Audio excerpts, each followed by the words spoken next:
하나님 말씀 고린도전서 12장 1절에서 11절 말씀까지 보시겠습니다.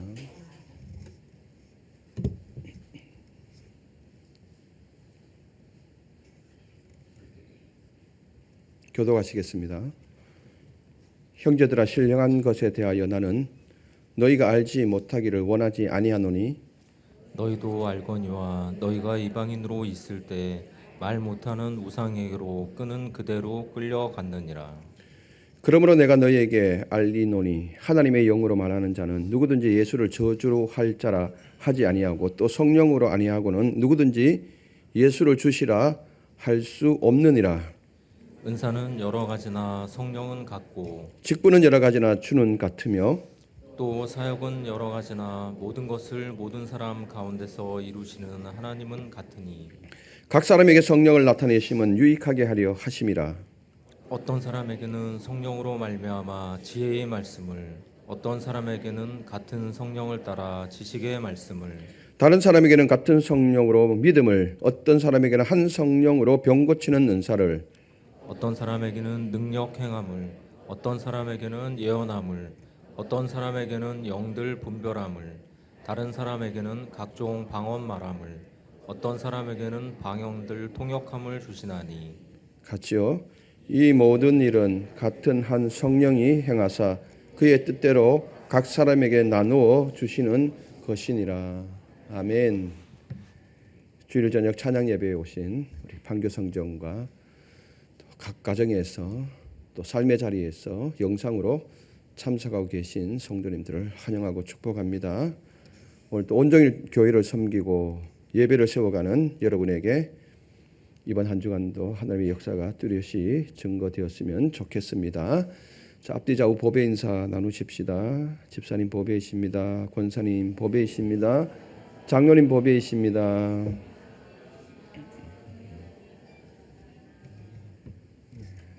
여러분 모두는 하늘나라의 보배인 줄로 믿습니다. 지난주에는 우리가 성찬을 대하는 태도에 대해서 말씀을 드렸습니다. 주의 성찬을 받기 전에 내가 교회를 세우는 쪽에 서 있는지, 내가 사람을 살리려고 하는 쪽에 서 있는지, 내가 십자가의 복음에 따라 살아내려고 하고 있는지, 이 태도를 분명히 하고 난 다음에 성찬을 받을 것을 권면드렸습니다. 오늘은 고린도전서 12장으로 넘어와서 은사라는 주제를 다루고자 합니다. 여러분, 은사라고 하면 무엇이 먼저 떠오를까요? 여러분은 어떤 은사가 있을까요? 예전에는 아마 은사 그러면은 이런 장면들을 많이 떠올렸을 겁니다. 지금도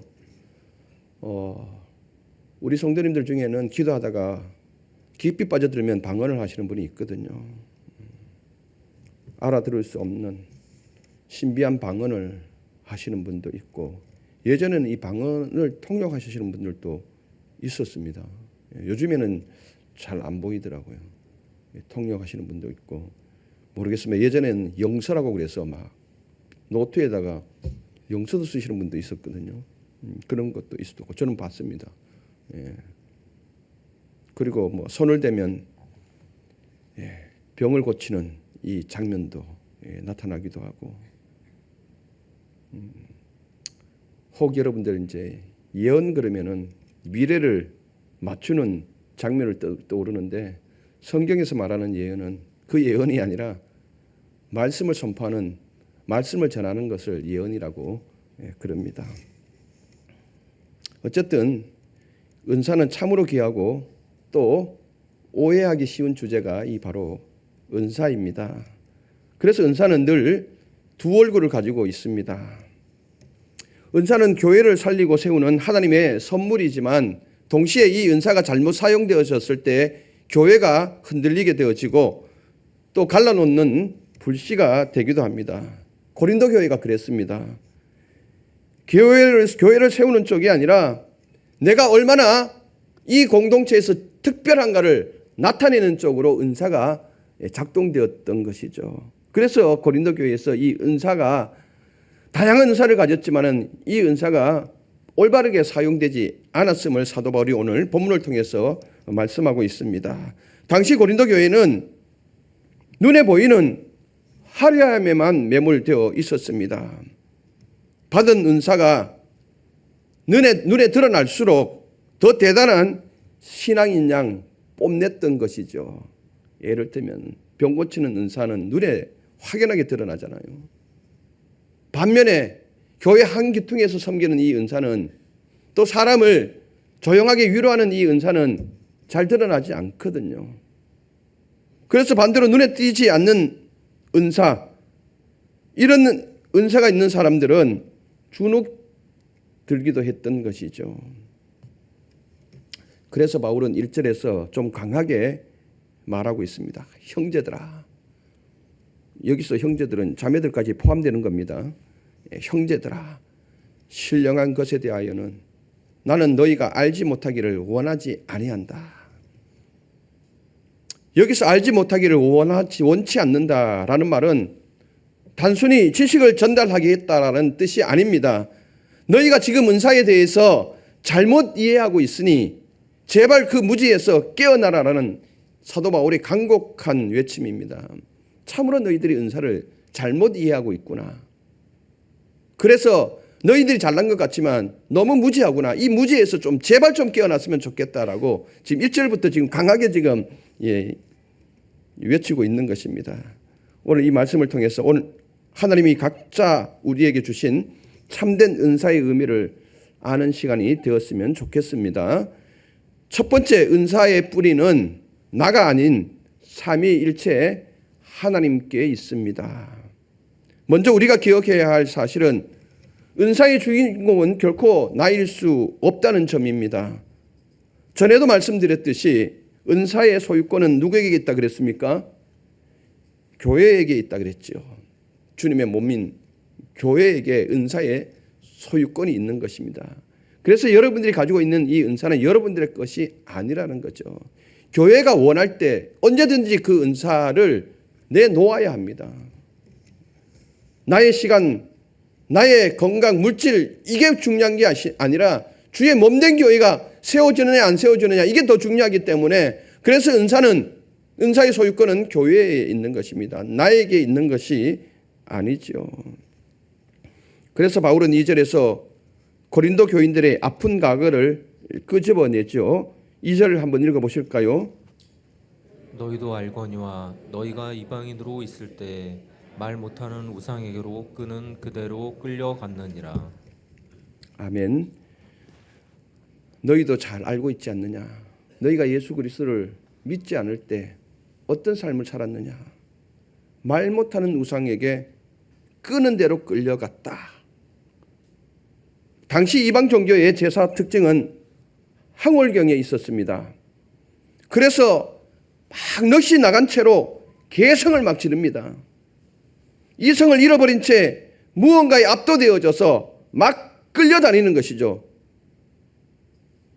자기가 의도하지 않은데도 막 자기 스스로 막 끌려가는, 마치 술에 취한 사람처럼, 마약에 취한 사람처럼 그렇게 막 끌려가는 것, 이것을 최고의 영성이라 믿었던 것이죠. 너희들이 예수 믿기 전에 이런 상황이 있지 않았느냐? 바울은 여기에 대해서 가르칩니다. 기독교의 영성은 그런 비이성적인 요란함이 아니라는 것입니다. 이방 종교를 믿을 때에는 자신을 막 나타내려고 소리 지르면서 막 광란에 막 행동을 했던 것이죠. 그래서 그것이 최고의 영성인 것처럼 그렇게 비춰졌지만 기독교의 영성은 그런 것이 아니라는 겁니다. 3절에 이야기를 합니다. 기독교의 영성은 바로 이런 것이다. 3절 같이 한번 보실까요?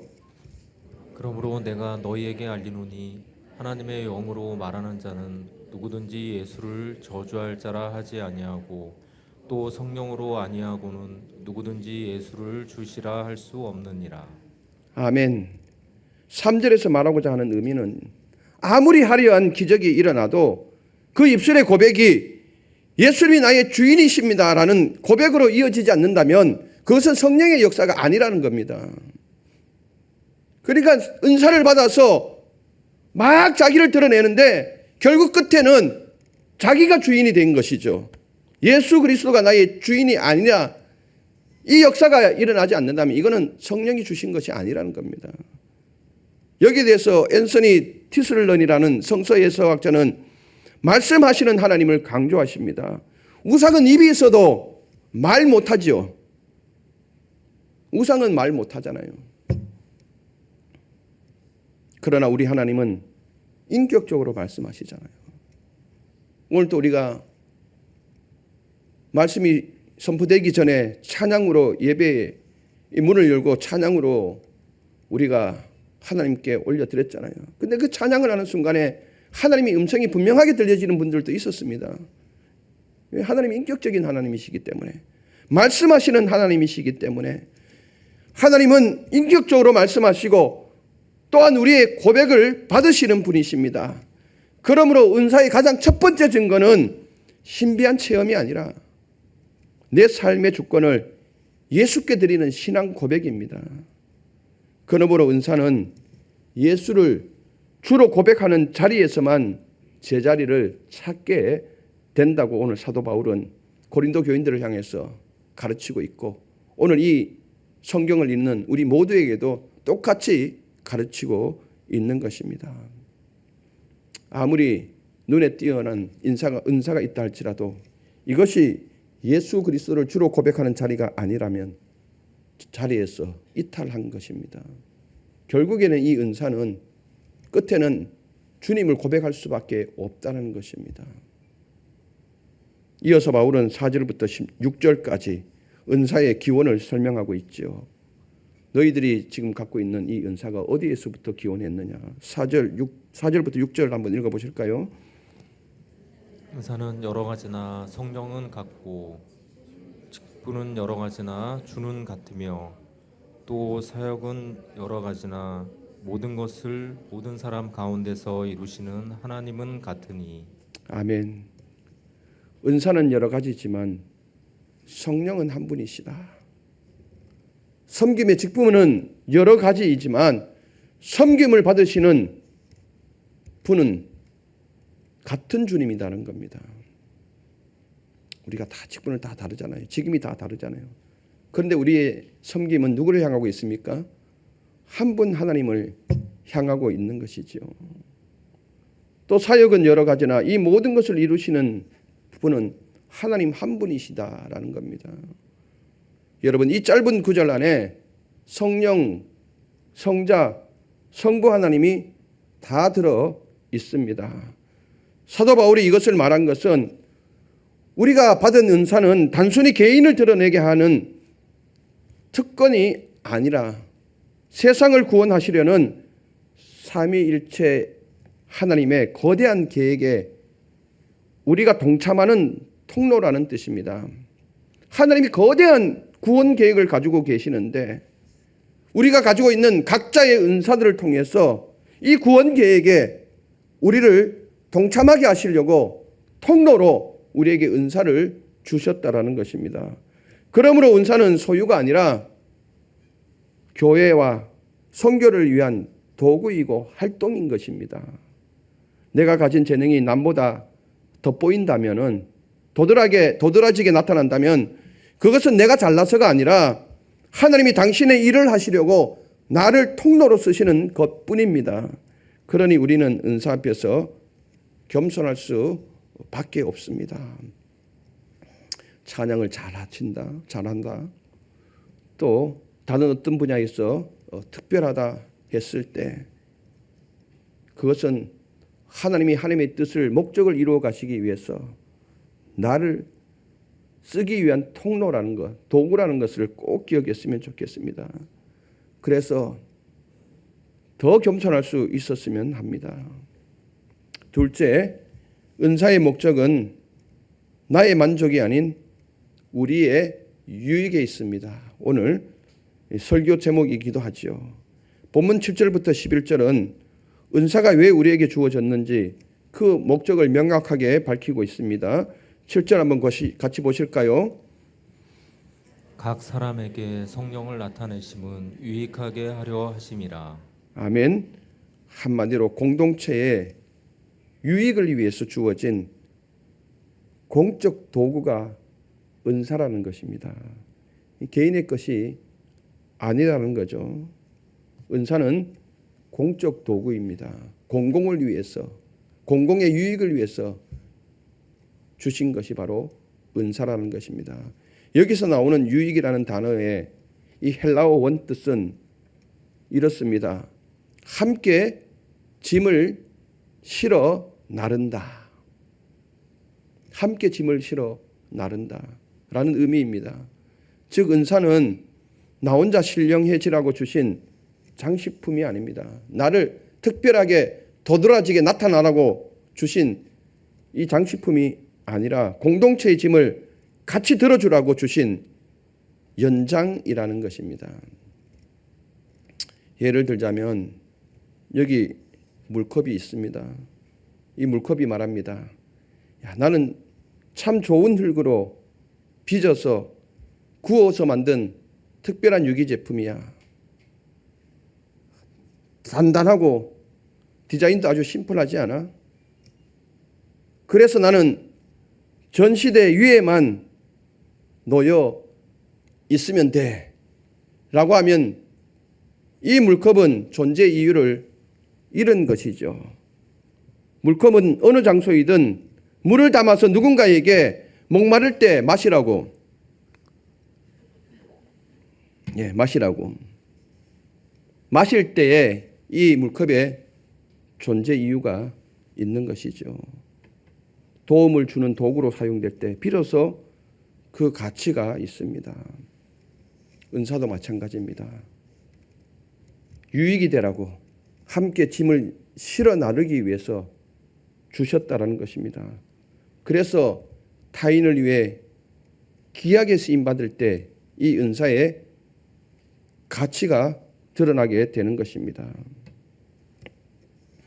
성령 은사, 내가 받은 지혜, 믿음, 위로, 가르치는 이 은사가 누군가의 눈물을 닦아주고 교회를 든든히 세우는데 쓰이지 않는다면 그것은 성령께서 은사를 주신 목적에 이탈한 것입니다. 그러므로 성령께서 각 사람에게 은사를 당신의 주권적으로 나누어 주셨다라는 것입니다. 8절부터 10절까지 바울은 다양한 은사들을 나열하고 있습니다.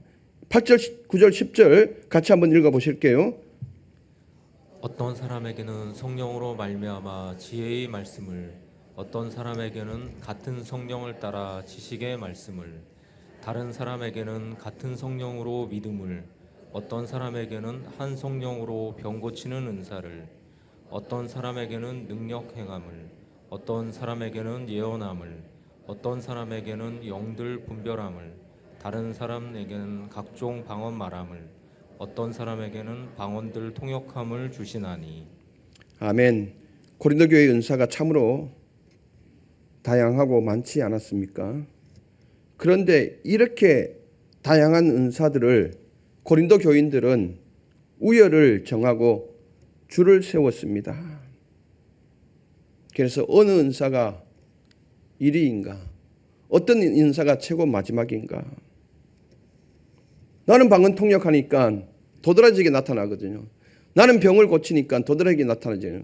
그쪽은 앞쪽으로 서게 된 거죠. 그리고 전혀 나타나지 않는 이 은사들은 뒤쪽으로 세운 거죠. 너는 봉사니까 맨 마지막. 각자에게 주어진 은사에 대해서 우열을 가렸던 것입니다.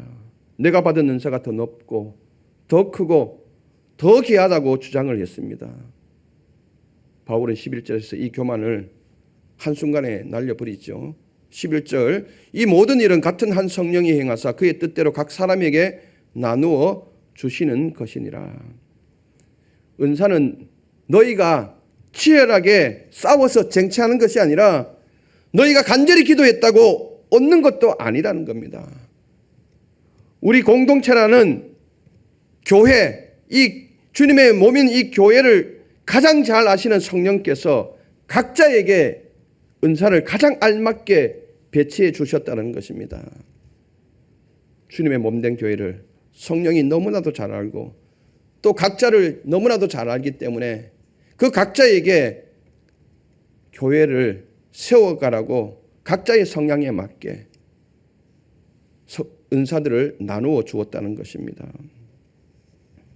누구에게는 손의 역할을, 누구에게는 귀의 역할을, 누구에게는 눈의 역할을 맡기시며 하나님의 주권적으로 나누어 주신 것입니다. 그러므로 은사에 대해서 누구의 은사는 커 보여, 누구의 은사는 작아 보여 이렇게 말하며 생각하면 성령을 모욕하게 되는 거죠. 성령이 나눠 주신 것인데 그 은사에 대해서 크니 작니 이렇게 이야기하면 결국 성령을 모욕하게 된다는 것입니다.